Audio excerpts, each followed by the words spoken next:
Olá! Olá, Sejam muito bem-vindos ao nosso podcast Papo em Mente. Eu sou Paula Silvestre Camila Dantas. E eu sou Eduarda Queiroz. e hoje nós estamos aqui com um convidado super especial, que é o pastor Rafael, e nós vamos falar um pouco dessa relação da igreja, como funciona, enfim, né? A mesa é sua. Quem é o Rafael? Sinta-se muito à vontade. Olá, pessoal, tudo bem? Obrigado, em primeiro lugar, obrigado pelo privilégio, né? Pela honra de poder me convidar para esse bate-papo aqui especial, né? Primeiro dia, na verdade, né? Nunca vim a um podcast. Ah, que legal! Vez, né? Estreando. É isso aí. Então, eu sou o Rafael, né? Meu nome é José Rafael. Estou casado há 17 anos, tenho 4 filhos, né? O Lucas, a Isabel, o Pedro e a Rebeca. Eu sou casado com a Jussara. Sou pastor há 12 anos, sou cristão evangélico há praticamente aí mais ou menos 23, 24 anos. Não sei exatamente, né? Exerço o ministério pastoral em tempo integral, então eu não tenho atividade secular, né?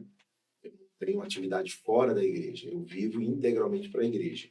E na instituição onde eu sou membro, que é a Assembleia de Deus Vitória em Cristo, eu tenho, na verdade, assim, viajado por alguns estados do Brasil, implantando igrejas e cuidando de pessoas, né?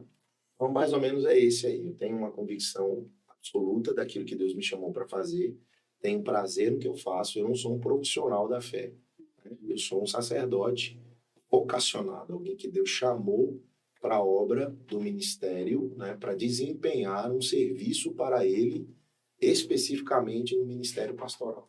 Assim que eu me vejo. Muito legal isso, não sou um profissional da fé. Interessante, né? E nesse cuidado com pessoas, no curso, né, de teologia, né, que vocês fizeram e tal, que você fez, tem alguma cadeira específica de psicologia? Porque tem um aconselhamento, né, de psicologia, sei que tem de filosofia, mas de psicologia, tem? Sim, tem. Como é que funciona? É uma cadeira, né? A minha formação teológica, né, eu fiz dentro de uma faculdade, diferente do que é um seminário. Existe essa distinção, né, na formação do pastor, na formação teológica. Os seminários teológicos estão cada vez mais escassos, na verdade, eles sempre foram muito focados na questão da fé. Existe sim a cadeira que vai ensinar o pastor como sentar à mesa com uma pessoa que está ali num momento de sofrimento, em alguma área da vida e que vai precisar de um aconselhamento. Nas faculdades, né, como elas têm que se submeter ao seminário, ele não se submete aquele escopo que o MEC, por exemplo, impõe. Né? Uma faculdade de teologia, como é uma faculdade que tem que ter registro no MEC, então eles têm que se submeter a um escopo, né, acadêmico. Então, a gente acaba tendo, assim, nessas áreas da filosofia, como você falou, e da psicologia, tendo um pouquinho, assim, mais... né, um pouquinho mais de acesso numa faculdade, eu enxergo assim, né, a questões mais seculares do que questões mais religiosas. Mas sim, falando de maneira objetiva, a gente tem uma cadeira que trata de aconselhamento. Eu não lembro exatamente qual era o nome da disciplina, mas tinha psicologia pastoral e aconselhamento pastoral. Né? Na cadeira de psicologia pastoral, a gente trata de princípios da psicologia, a gente vai dar ali uma passando, porque é uma formação psicológica como vocês tiveram, né? Tem ali vários semestres para estudar, a gente tem uma cadeira dentro de um semestre. E no aconselhamento pastoral já é mais voltado para o que as escrituras sagradas tratam. Né? Então, a gente vai ser instruído ali, de certa forma, a como lidar com os problemas, as problemáticas da vida, que vai lá da área familiar, emocional como um todo, né, de relacionamentos, cuidado com filhos, até questões do trabalho, financeira, questão da consciência do pecado, por exemplo. As pessoas, às vezes, em conflito com essas questões, como que as escrituras sagradas vão trazer essa base. Né? Óbvio que isso aí tudo é uma disciplina, então... muito mais para a experiência pastoral, né? Para o dia a dia, para o chão da fábrica mesmo, né? E aí eu entendo que um pastor que foi bem mentoreado, você pode ter uma pessoa vocacionada, de fato, que Deus realmente chamou para aquilo, que chegou àquela posição, mas que a instituição, a igreja, né, onde ele estava ali vinculado, seja o pastor a quem ele servia e trabalhava, pessoas que reconheceram a chamada dele, não deram a ele, né? Pode acontecer isso, de não dar a ele o devido esclarecimento, o acompanhamento, né? Aquela mentoria mesmo de fato para ajudar ele. E a experiência. Você só vai aprender a ajudar uma pessoa quando você estiver ajudando ela, né?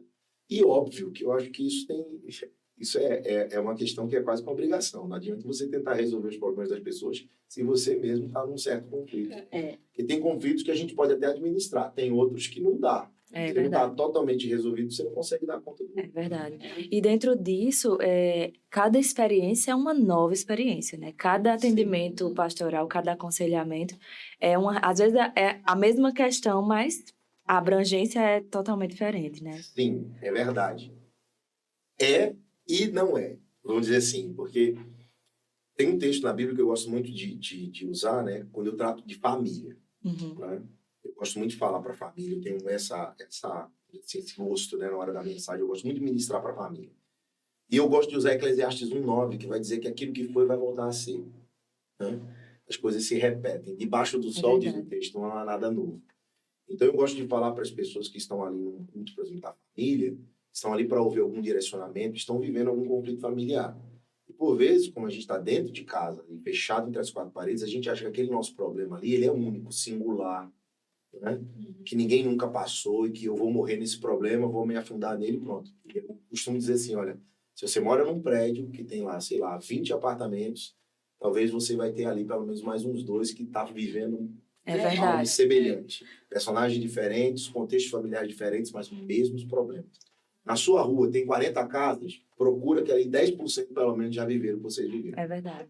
Então, e tem gente que passou e acabou, e tem gente que passou e... Se tiver uma família que passou por esse problema e venceu, então você não pode desistir agora. É verdade. Existe saída. Assim que a gente costuma lidar com as pessoas. São, de fato, experiências singulares, mas ao mesmo tempo que eu estou há 12 anos, eu não sou um pastor tão experiente assim. Mas há 12 anos atendendo gente. Sim. Eu estou aqui acompanhado do Igor, que está ali. Ele sabe na igreja, por exemplo, antes de ontem, Igor. Nós saímos da igreja 00:30, mais ou menos, atendendo. E foi só a família. Tem dia que, assim, parece que as famílias se convêm e falam assim, atrás de casal. E as demandas são iguais. Por incrível que pareça, são semelhantes. Então, às vezes, até ajuda a gente. Eu resolvi aqui um problema que vem o outro que é igual, eu vou tentar aplicar. As distinções são as pessoas. Porque o ser humano não tem jeito. Deus é muito extraordinário, porque ele criou cada ser. 8 bilhões de pessoas totalmente distintas. É verdade. É incrível isso, né? Ô, pastor, e diante dessa situação, assim, de tantas pessoas para cuidar, é uma demanda muito grande, é uma responsabilidade muito grande. Fica aquela coisa, e no ser cuidado? Isso aí é uma coisa muito legal. Também que essa pergunta ia vir. Porque eu sei, assim, eu não sou psicólogo de formação, né? Eu tenho muito interesse por isso, porque como eu lido com gente, eu preciso conhecer desses assuntos e ler bastante. Né? O meu pastor é um psicólogo, né? Um pastor muito conhecido nacionalmente, que é o pastor Silas Malafaia. Ele sempre fala isso, ele arroga o título de psicologia para que as pessoas saibam que ele não está lidando somente com questões da Bíblia. Sim. Né? E uma coisa eu sei que todo psicólogo precisa ter outro. Né? Sobretudo psicólogo clínico, quando você vai atender, você precisa de alguém, porque a gente já popula, né? Sim. Então, nesse aspecto aí, sim, eu não posso responder pelos outros. Eu tenho me policiado bastante sobre isso. Eu tenho primeiro o meu pastor, que é um paizão, né? Que é uma pessoa extremamente preocupada. Quando eu precisei, de fato, em questões da minha própria família, ele se dedicou plenamente, me ajudou, me deu ferramentas, me mandou para lugares, me colocou à frente de pessoas, né, com capacidade para ajudar naquele conflito familiar que eu vivenciei.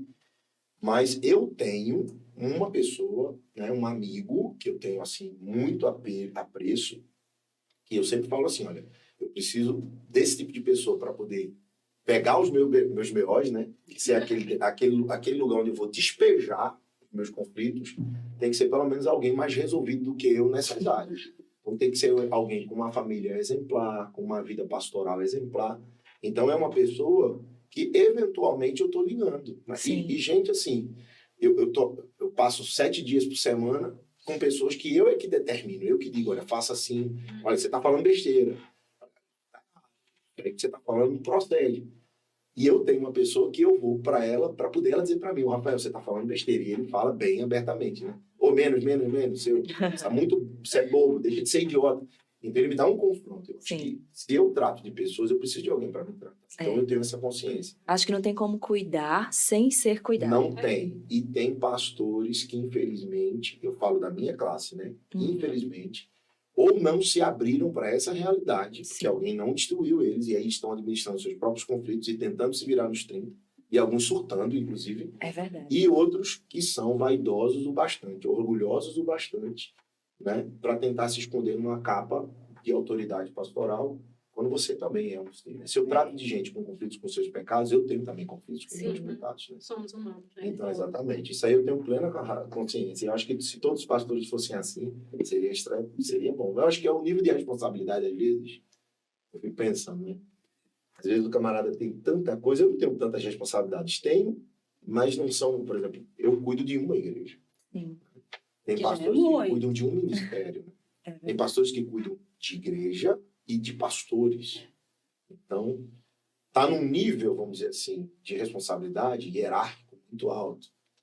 E, vamos dizer assim, fica se escondendo atrás daquilo para não mostrar fragilidade, talvez com medo de perder posição. Não sei, eu estou fazendo aqui um pré-julgamento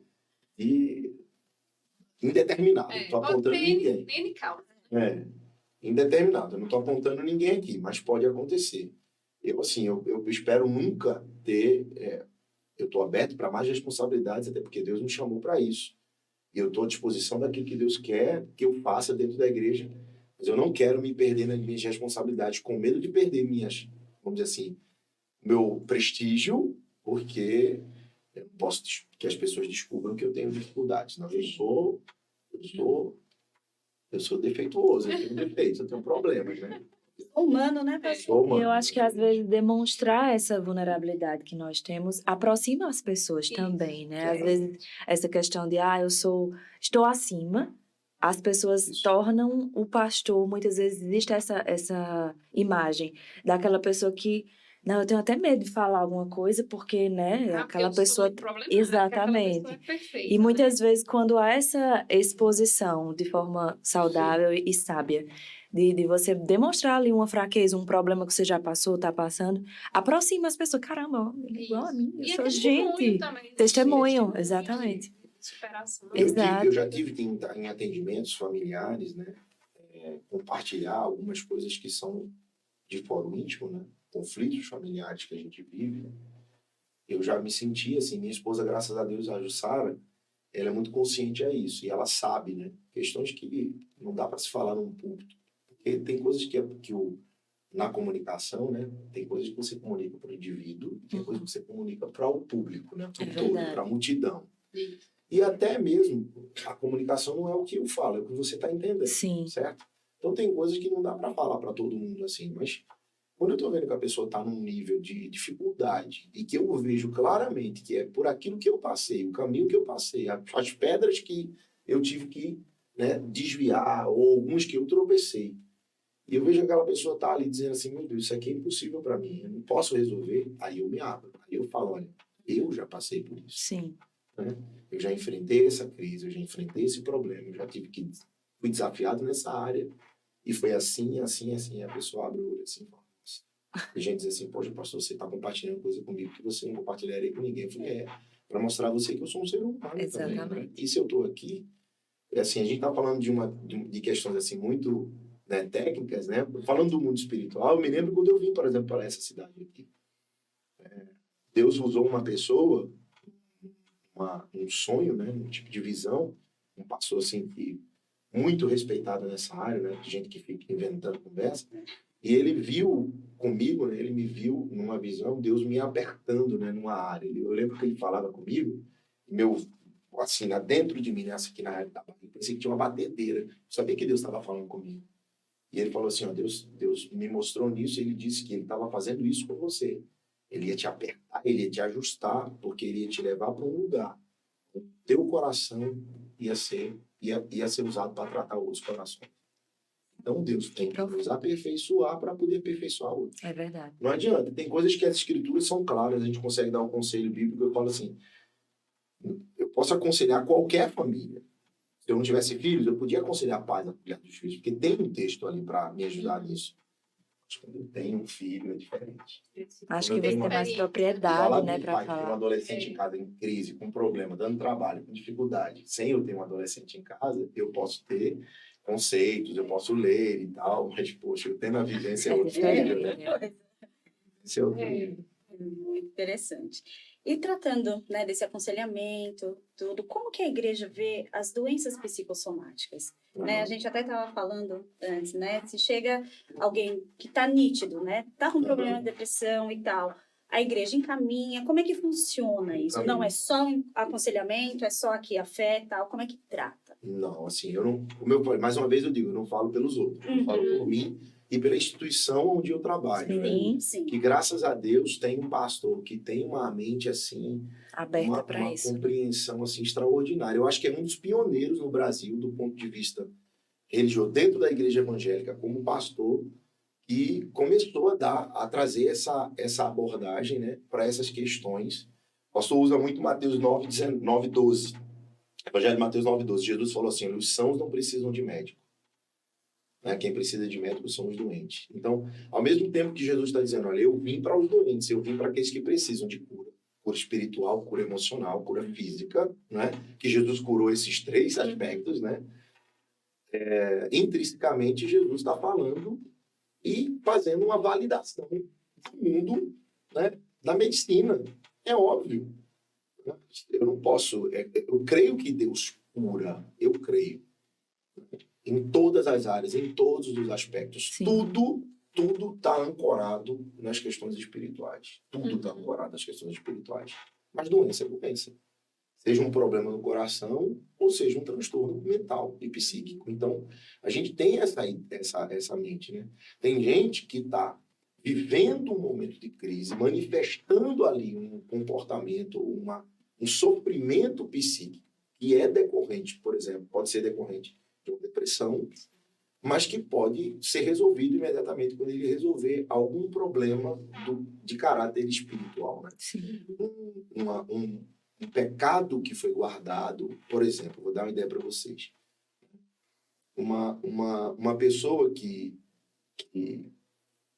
vou falar de maneira geral, porque vai falar, né, para ninguém se identificar. Olha, aqui. A pessoa vivia um sofrimento psíquico específico que estava relacionado com um sentimento de culpa de coisas que ela guardou a vida inteira. Uma mulher que traiu o marido a vida inteira e que engravidou várias vezes e que o marido, por ignorância de não saber, assim, né? Não tem aquela intimidade. Minha esposa, ela adoecer por qualquer aspecto, né? Sobretudo nas doenças que são, né, da própria mulher mesmo, eu vou querer saber na hora, porque eu tenho isso, mas tem marido que não tá nem aí.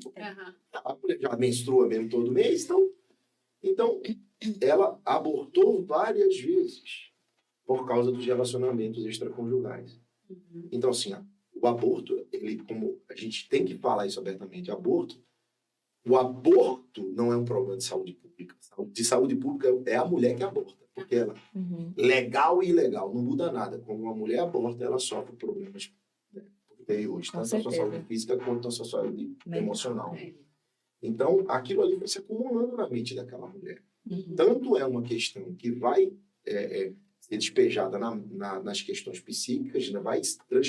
vai transbordar em problemas emocionais, como é um pecado, porque ela guardou aquilo, ela feriu a aliança do casamento, ela pecou contra Deus, ela pecou contra o próprio corpo, ela pecou contra um ser que estava vivo dentro dela, que matou várias vezes várias crianças, né? Então aquilo foi se acumulando uma hora, o castelo de areia vai cair. Né? E de onde que a gente tira isso? Né? Como que funciona isso? A pessoa pode tratar os sintomas, mas onde é que está a causa? A causa está raiz do problema. Entendeu? Então, se a pessoa vai confessar um pecado, se ela vai confessar um erro, algo que ela cometeu, aquilo é uma solução espiritual, certo? E depois vamos tratar os desdobramentos psíquicos. E, nesse caso específico que eu estou falando, eu falei de maneira genérica, e seria alguns contextos, porque senão a pessoa está assim, pode estar falando de mim. São coisas tão, né, específicas. Mas a gente não faz ideia de como um problema, assim, que não é muito exposto, que não é exposto, a gente não faz ideia como é comum. muitas vezes um problema que você diz assim, mas aparentemente não é comum, porque ele não é exposto. As pessoas escondem, mas né? muitas pessoas passam por problemas como esse. Verdade. Eu conheço um outro caso, esse aí foi um caso que marcou minha vida, porque eu estava no começo da vida pastoral, de um rapaz, eu não posso falar o nome dele, porque ele já faleceu, né? Inclusive decorrente dessa situação dele, o Wagner, que tinha uma vida criminosa, né? Envolvido com crime, com de carro, e ele nunca tinha matado ninguém. Aí, numa briga de bar para defender a amiga, a namorada de um amigo, um camarada embriagado num bar, mexeu com a namorada do amigo, ele tomou as dores. O camarada desafiou, ele estava armado, ele puxou a arma, isso foi lá em 2011. E aí o camarada bateu nele e falou assim, se tu é homem, tu usa essa arma. E ele usou, deu 2 tiros a queima-roupa. Matou o rapaz. Só que ele nunca tinha experimentado isso, né? Apesar de ter vivido na transgressão, né? Na ilegalidade.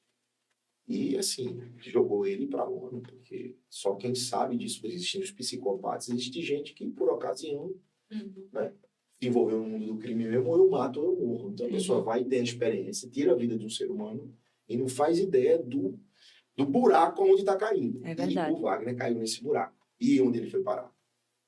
Na igreja. Bateu na igreja. 2 meses depois, porque tinha se livrado do flagrante, estava respondendo em liberdade, ele morreu, na verdade, assassinado pela família da pessoa que ele Matou. tirou a vida, né? Mas, assim, antes dele ser assassinado, ele teve a experiência da conversão ao evangelho. E eu até hoje não conheço uma pessoa tão intensa como aquele rapaz. Foi uma coisa assim que o sepultamento dele, eu chorei bastante, porque era um filho na fé que eu estava cuidando, né? Ele transgrediu, ele tinha que responder, ele até me perguntou se ele devia responder, se ele não tinha que... eu quero mudar de cidade, pastor, eu quero estar na igreja, mas me dizem para eu mudar de cidade porque eu estou recebendo ameaças. Eu falei, cuida da tua família, cara. Vai para uma outra cidade. Por favor, desaparece daqui, a gente se comunica, eu vou até você eventualmente para te ajudar. Te encaminho numa igreja, mas ele ignorou e acabou acontecendo isso. Foi uma experiência... Eu tinha 5 meses de pastor, né? Foi uma coisa assim, Marcante. né? Para mim, e aconteceu isso. Ele foi, olha só, ele sofreu por causa de uma transgressão. Tanto do ponto de vista legal, e acabou enfrentando talvez o pior desafio da vida dele, que foi a consciência pesada de ter tirado a vida de um ser humano. Sim. Que é, ao mesmo tempo, uma questão emocional e uma questão espiritual. É verdade. Entendeu? Mas aí onde abundou o pecado, superabundou a graça. É verdade. Exatamente. Eu tive essa experiência incrível, que aqui não é para isso, né?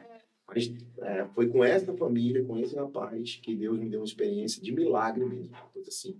Foi a esposa dele, perdeu o bebê, e ela perdeu o bebê, a gente orou, e a semana seguinte o bebê voltou à vida, né? Uma experiência de ressurreição mesmo.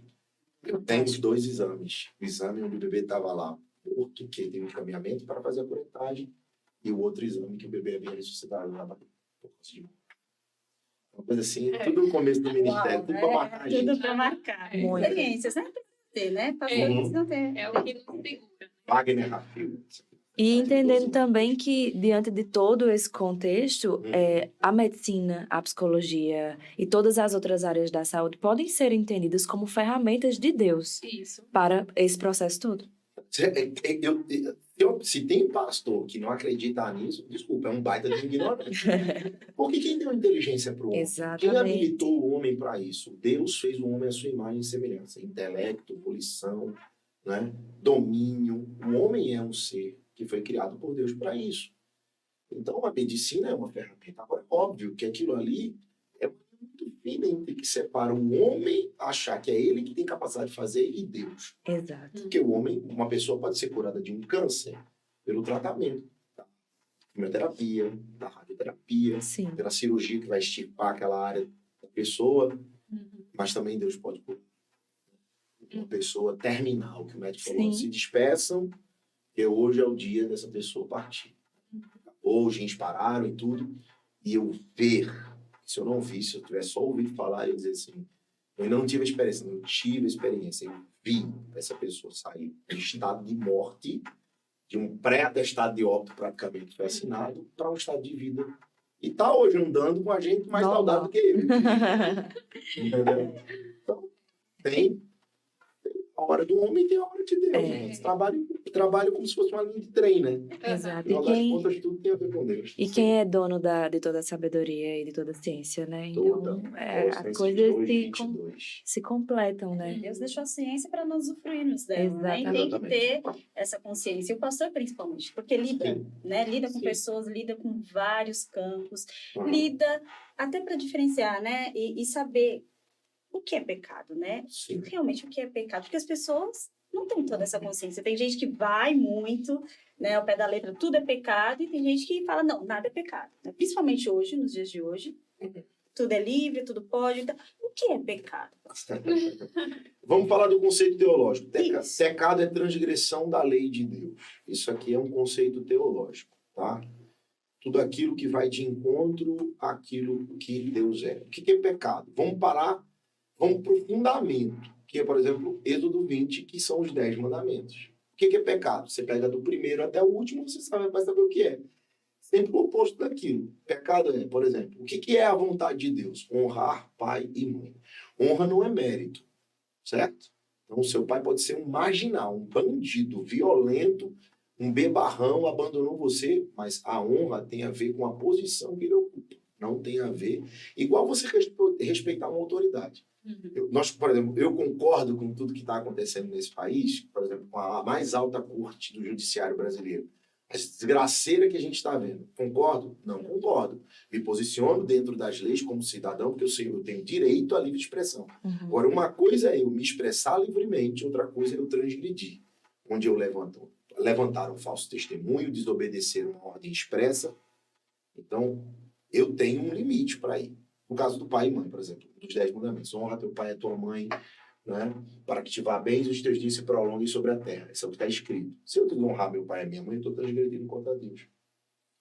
Se eu adorar qualquer coisa que não seja Deus, se eu fizer uma imagem de escultura, uma imagem de um homem, uma imagem de um animal, e colocar aquilo ali na posição de Deus, me curvar diante dele, e clamar e suplicar, eu estou pecando contra Deus. Está nas Escrituras.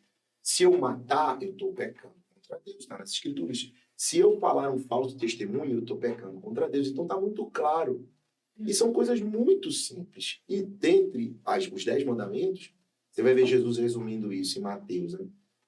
Mestre, qual é o mais importante dos mandamentos? Jesus falou, amar a Deus sobre todas as coisas, com toda a tua alma, todo o entendimento, todo o teu coração, e amar ao próximo como a ti mesmo. Não eram 10, porque são só 10. Jesus pegou e resumiu o grupo. São 10. Então, 4 estão relacionados com Deus. Entendeu? Adorar a Deus, servir a Deus, clamar a Deus. E 6 estão relacionados ao relacionamento entre um homem e o outro. Então, primeiro aqui, pecado é transgressão contra a lei de Deus. Agora, nós temos que falar sobre o que é pecado naquilo que fere os relacionamentos interpessoais. Certo? Se eu maltratar uma pessoa, eu estou pecando. Se eu mentir para prejudicar alguém, eu estou pecando com essa pessoa. Agora, se eu mentir, estou fazendo apologia à mentira, para que fique bem claro, uma exceção da exceção.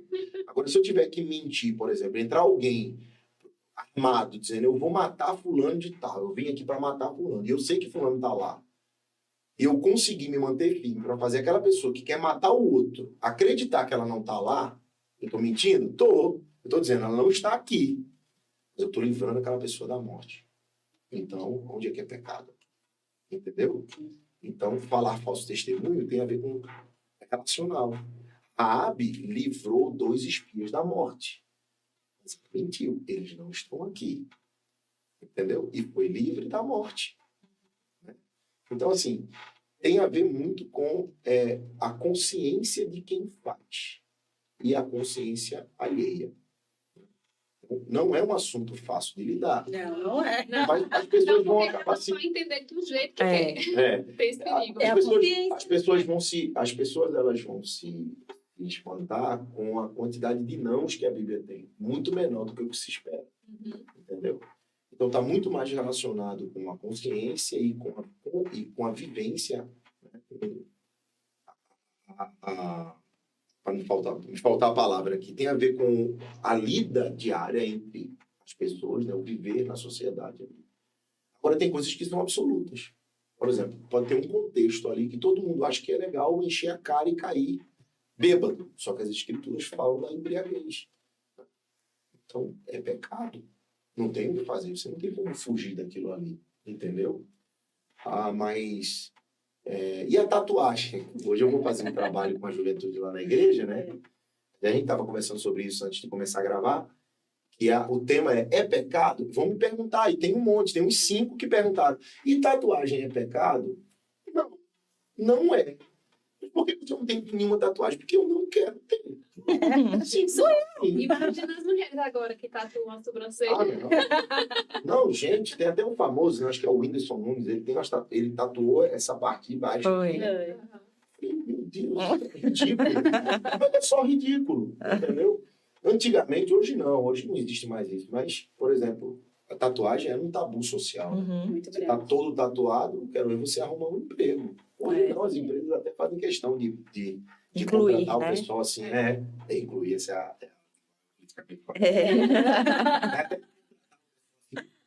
excêntrico no jeito de ser, de vestir. Sempre falo com a garotada, eu falo, pastor, eu posso fazer uma tatuagem? Eu falei assim, que idade você tem, meu filho? Tatuagem é pecado? Eu falei assim, qual é a tua idade? Eu tenho 15, eu tenho 16. Eu falei, teu pai deixa? Não, pastor. Eu falei, então é pecado se tu fizer. Porque você está ferindo um outro princípio. Eles não se destroem, eles não se conflitam. Eles são sempre harmonizados. É verdade. Né? Então, tem um moço, por exemplo, que é casado, um amigo nosso, casado, pastor lá no Rio, foi líder de jovens na minha época, que eu pastorei a igreja lá, o Gustavo, depois eu até mostrar para ele o vídeo. Né? E ele tem uma coisa que eu acho muito bonita. Ele fala assim, olha, enquanto eu estiver morando na casa da minha mãe, ele é livre, já é maior de idade, ele já tinha a renda dele. Então, enquanto eu estiver morando com a minha mãe, se não me engano, foi isso, eu tenho enquanto a mãe estiver viva. Isso aqui é muito legal, porque a mãe não concorda. Então, se ele estiver dentro da casa dos pais, é por dever de obediência. Se ele não tiver mais, estiver casado, livre, independente, com a sua própria família, ele pode fazer. Mas ele escolheu preservar o princípio da honra. Honrar, é verdade. Simples assim. Entendeu? Mas se os pais disserem assim, meu filho, tanto faz pra você, meu filho, tatue até a cabeça. Fica à vontade. Eu não sei se você vai lidar bem com isso quando você envelhecer. Não sei se você vai conseguir manter esse corpinho As todo tatuagens vão mudar de forma. Oi, tem, né? Entendeu? O dragão vai virar um periquito, né? Entendeu?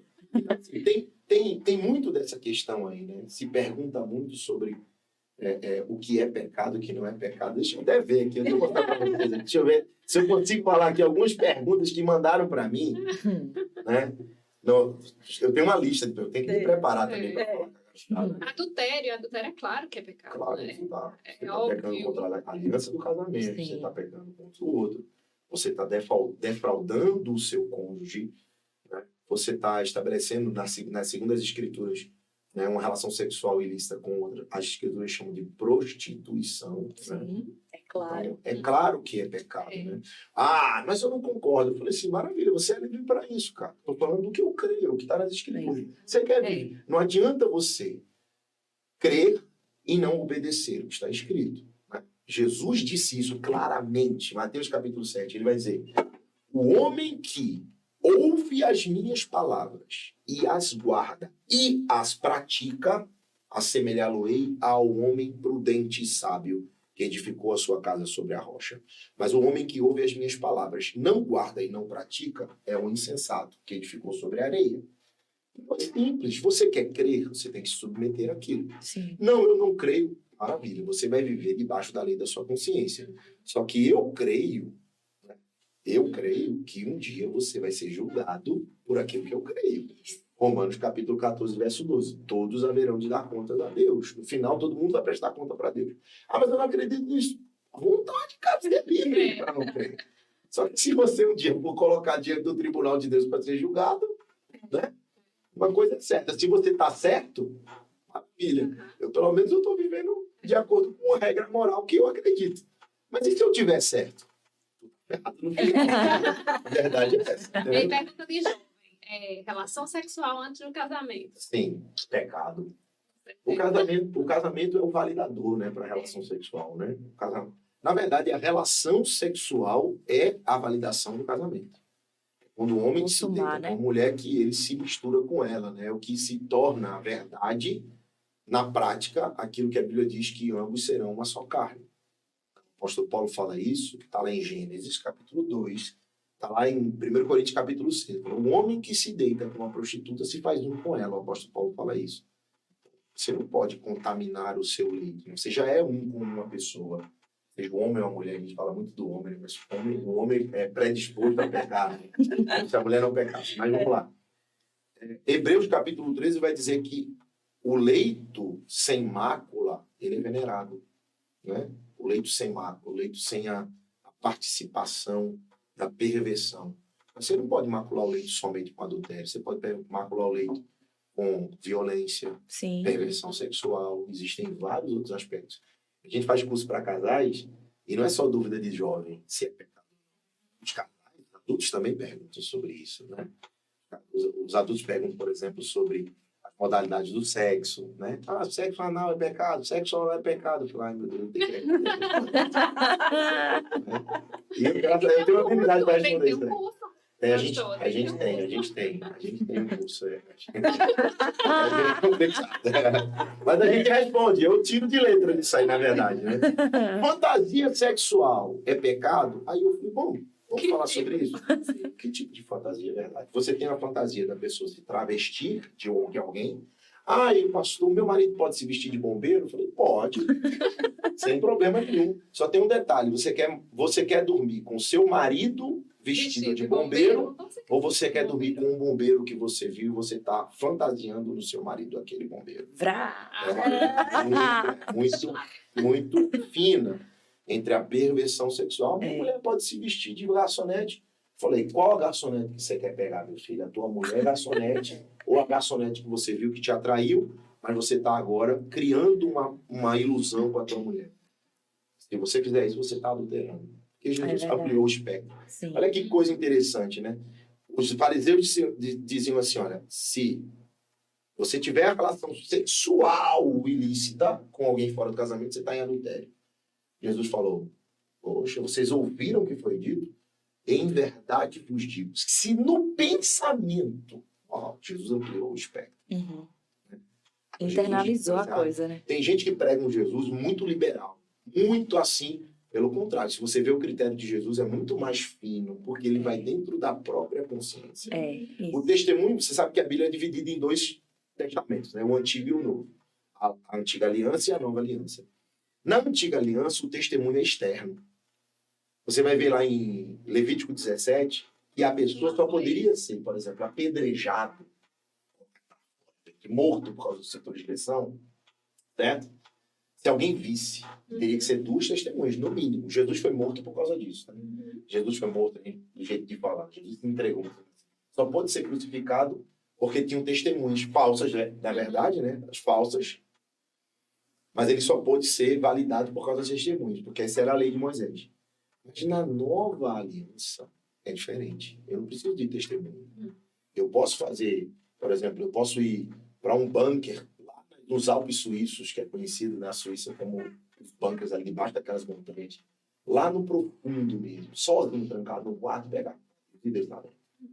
Porque tem a ver com a lei da consciência. E, detalhe, tem a ver com o Espírito Santo que habita dentro de mim. Aí é um ponto muito de fé, né? Pergunta de jovem, né? Pergunta de volta aqui, é muito coisa. Pergunta de jovem aqui, deixa eu ver. É pecado pintar o cabelo? É pecado ficar feio, eu vou falar assim. Pecado se for ficar feio, né? Aí pergunta, olha que pergunta interessante. Pastor, é pecado ter profissão como ser um barman, um tatuador, um músico secular? São coisas interessantes aqui. Sim. Né? Eu digo não é não. Você está sustentando sua família. Só é pecado se você se contaminar.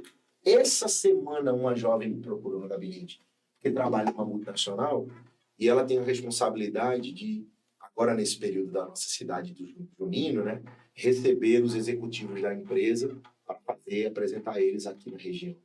Aí vai no Parque do Povo, aí vai nas festinhas. Tem coisas que ela pode se abster, tem coisas que ela tem que ir. E eu me lembro de uma passagem que eu li para ela lá em 2 Reis, que é quando o capitão, o comandante dos exércitos sírios, Naamã, foi acometido de lepra e tinha uma moça de Israel que morava aqui. Na época, Israel já era dividido em 2 reinos e a Síria, naquela época, oprimia Israel, né? Israel era como um vassalo da Síria.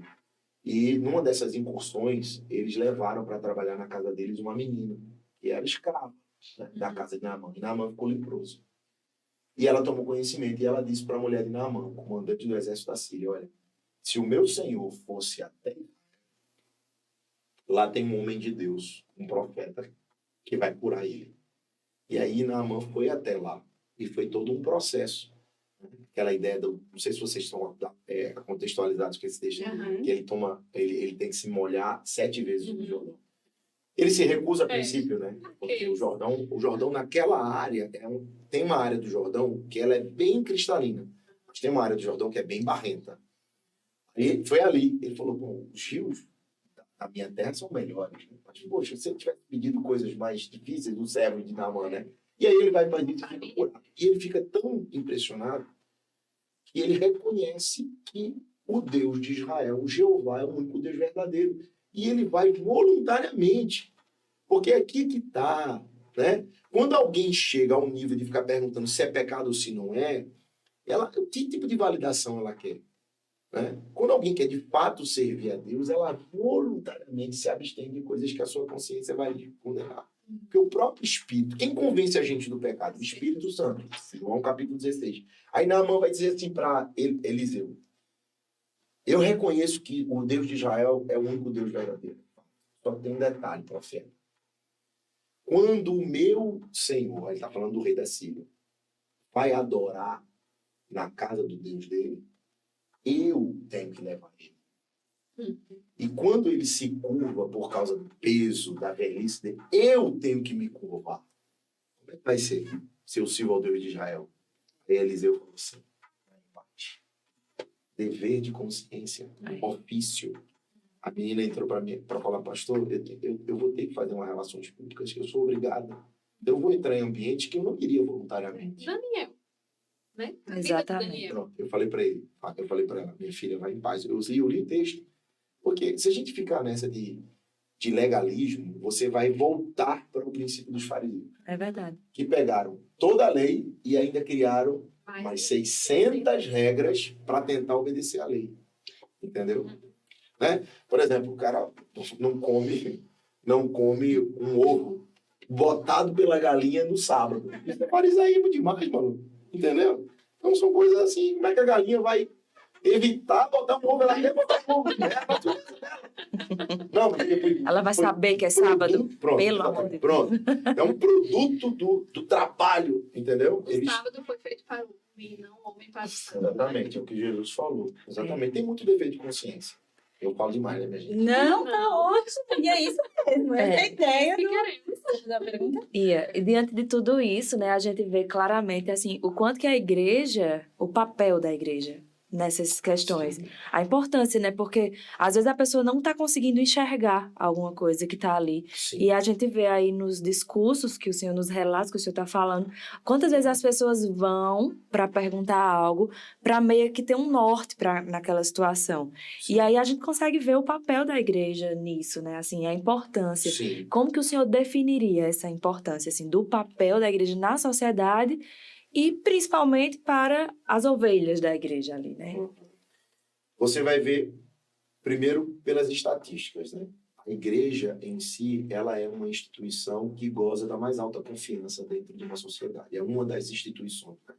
Ela está ali, sempre ali nos primeiros lugares. Então, porque envolve o caráter espiritual, né? As pessoas elas já vão com a predisposição que aquilo ali é um ambiente de ajuda constante, né, dessa disposição.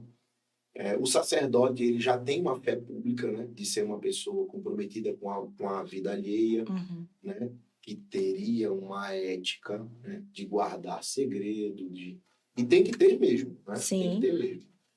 Às vezes as pessoas, é engraçado, as pessoas tratam uma coisa comigo no meu gabinete e depois, no dia a dia, no contexto da igreja, elas vão conversar com a minha esposa.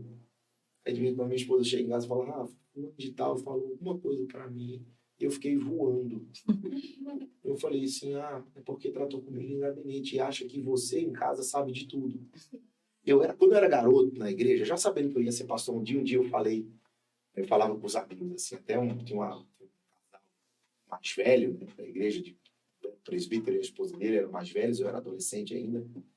Aí eu falei, não, quando eu for pastor, minha mulher vai saber de tudo. Aí a minha amiga falou assim, me avisa no dia que você for pastor, eu não quero ser da tua igreja, não.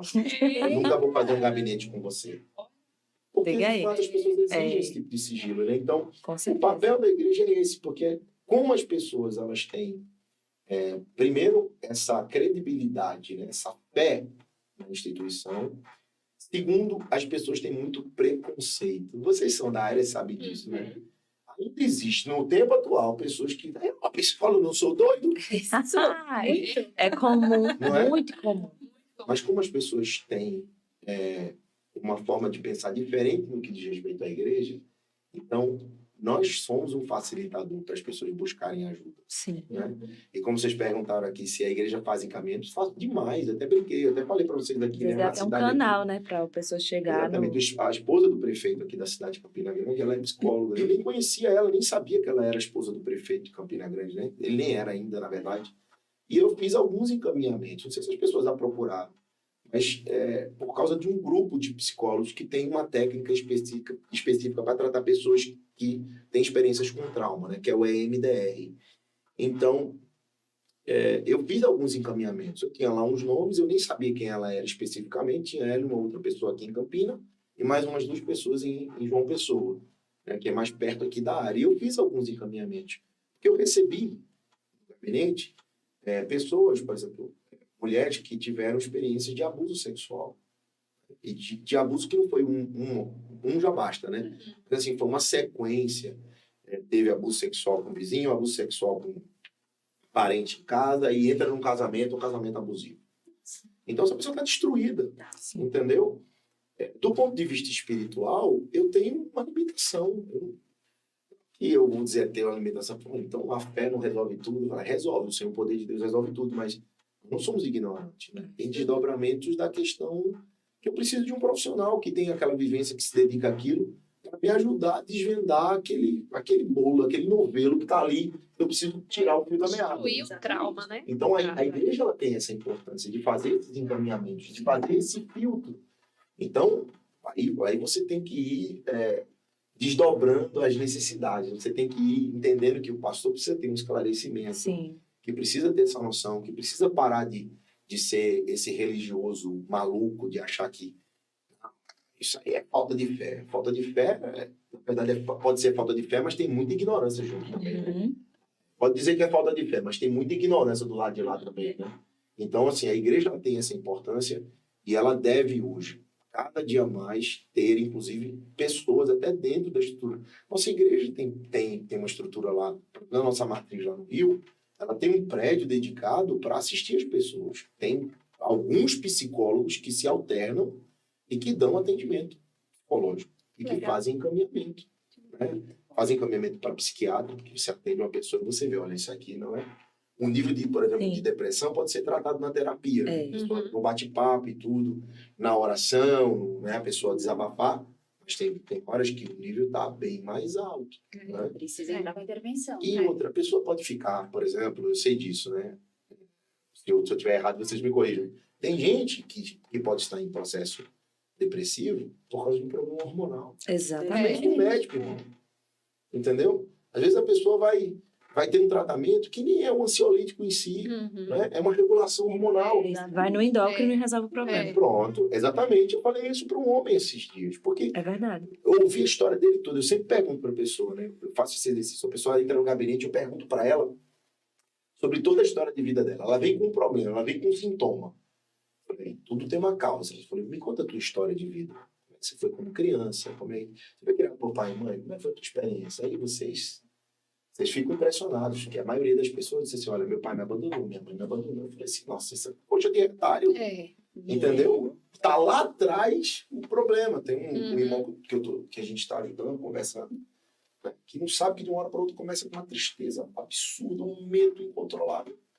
E assim, tem uma vida regular, uma boa família, um casamento decente, né? Financeiramente não é assim rico, mas também não é lascado, vamos dizer assim, está controlado, né? Onde é que está o problema aí? Então, vamos conhecer a história? Aí você vê abandono paterno, violência, até os 6 anos de idade, uma idade crítica na primeira infância, viu o pai espancar a mãe o tempo inteiro, cheio de cachaça, e de repente a mãe pega os irmãos tudo e foge, vai para outra cidade, entendeu? Olha só. Aí começa a parar de experiência, eu falei assim, olha onde é que tá os problemas aí. Eu falei, tem alguma coisa relacionada com a tua vida. Pode ser que sim, pode ser que não, mas quando você começa a destrinchar, por vezes a pessoa começa a falar da própria vida e é interessante, a pessoa sabe da própria história, mas só quando ela bota pra fora. Ela ouve ela mesma falando, por vezes a maioria delas se resolve. E é o principal instrumento da psicologia, é a fala. Você, quando fala e alguém escuta, né, já é uma coisa... Você se escuta, né? O você se escutar, você começa ali a analisar. É verdade. Olha a importância do seu líder, né? O líder da sua igreja ter esse conhecimento, ser psicólogo, né? Olha a importância. Abre, né? Parece que dá uma... porque, né, o treino, não sei se a gente pode falar assim, né? O treinamento, ou o estudo, o curso para os pastores. Sim. Olha a importância. Estão sendo discipulados, estão sendo orientados, né? De uma forma científica, né? E a parte espiritual. Olha o conjunto. Isso é muito importante. Faz toda a diferença. Faz toda a diferença, Exatamente. né? Porque na sua fala, né? A gente vai vendo, né? Em vários momentos você vê a importância e o conhecimento que você tem. Sim. Isso é muito legal. Pastor, uma dica, vai fazer psicologia? Não, é uma dica que eu acho que é para todos os pastores. Né? Eu acho que todo pastor devia fazer psicologia. Porque a prática, né? Assim, a vivência você tem, né? E muito da teoria, né? Por causa dos seus líderes, tem também. Então, imagina o quanto isso não ia ajudar, acrescentar. Com certeza, com certeza. Eu penso, nesse primeiro momento, eu estou fazendo mestrado então, em teologia e mas eu penso em fazer ou curso de psicologia, não sei se eu teria tanto tempo para fazer isso, paciência também, né? Porque, mas vou fazer uma especialização nessa área. Eu me interesso bastante porque eu gosto de dar atendimento. Às vezes a minha secretária aqui, eu falo assim, pastor, tem tantas pessoas, qual o tempo para cada um? Eu falei, bota 40 minutos. Eu falo, para com isso, pastor. Não vai dar 40 minutos, nem a pau. Aí ele tá rindo, Igor, que sabe como funciona, né? Não tem jeito. Aí eu tento filtrar, falo, esse aqui, ó, bota mais tempo a gente bater um papo, bota por último. Eu falei, não tem hora para sair da igreja hoje. É isso. Ai, gente, que maravilha. Que delícia. Ótimo. Que papo gostoso. A gente ficava aqui, ó. Né? Tem hora para acabar? Tem. Hoje tem hora para acabar. Ele falou que tem um rendimento depois daqui, né? Não fomos o uso. Não fomos o uso. Que pena. Mas vamos chamar novamente, né? Vai ter outra oportunidade. E foi muito bom, muito bom. Muito obrigada. Eu quem agradeço. E é isso, gente. Esse foi o nosso Papo em Mente de hoje, né? Nos sigam nas redes sociais, @Papo em Mente, no Instagram, Papo em Mente no YouTube, no Spotify. Isso, segue. Não é? Curta, compartilhe. Dúvidas, críticas, sugestões, estamos abertas. Isso. Porque a gente é diferente. Mas o papo é em mente. É isso aí. Tchau, tchau. Até a próxima. Tchau. Show de bola.